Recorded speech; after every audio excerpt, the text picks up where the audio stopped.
Les vecteurs aériens neutralisent 50 terroristes en pleine réunion. Pour plus d'informations après le générique.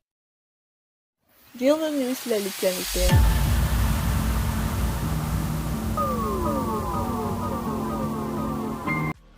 Mais tout d'abord, avant de commencer, n'oubliez pas de vous abonner et activer la cloche de notification, car cela vous permettra de ne plus manquer les prochaines vidéos. Let's go!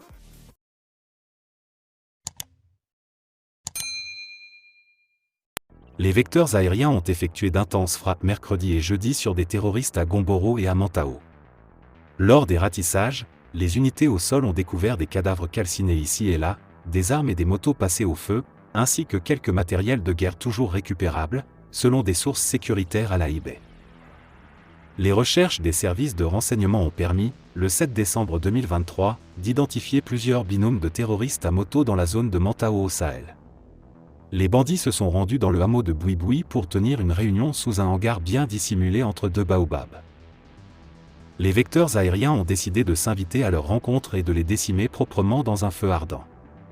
Lors des ratissages, les unités au sol de Djibo ont découvert des cadavres de terroristes calcinés, pour la plupart entre les baobabs et d'autres aux alentours épargnés par le feu. Toute la logistique composée d'armes est irrécupérable, à l'exception des motos.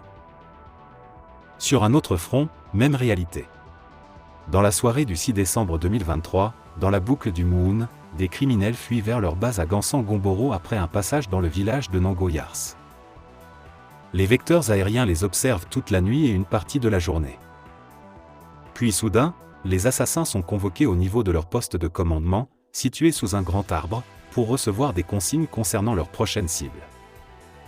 Cependant, les pilotes décident qu'ils ne tueront plus d'innocents. Un missile s'abat sur eux dans un bruit assourdissant, réunion finie. Des rescapés prennent leurs jambes à leur cou, tous affolés. L'un d'entre eux perd le souffle, se met à ramper à quatre pattes, puis tombe raide mort. Les unités au sol ont pu récupérer des armes, des motos et ont vu des cadavres entassés. Rappelons que le 6 décembre 2023, un groupe terroriste envisageait d'attaquer un convoi de ravitaillement de la ville de Djibo.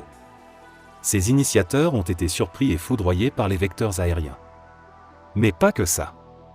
D'autres opérations ont eu lieu. Le 5 décembre, les recherches ont permis de découvrir un groupe de terroristes dans une forêt vers Pansa. Ce groupe aussi était bien évidemment observé. Un autre groupe le rejoint, sans compter sur l'efficacité des moyens de l'armée burkinabé.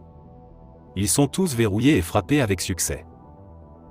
Le 6 décembre, une réunion de plusieurs terroristes venus par binôme était également prévue sous un grand arbre. Il a subi le même sort que les précédents. Dans l'après-midi du même jour, un autre groupe est détecté vers Mantao. Il avait aussi le même objectif d'empêcher le convoi de ravitaillement. Ces énièmes terroristes ont garé sous de grands arbres pour migrer vers un bâtiment à pied. Mais des frappes les surprennent.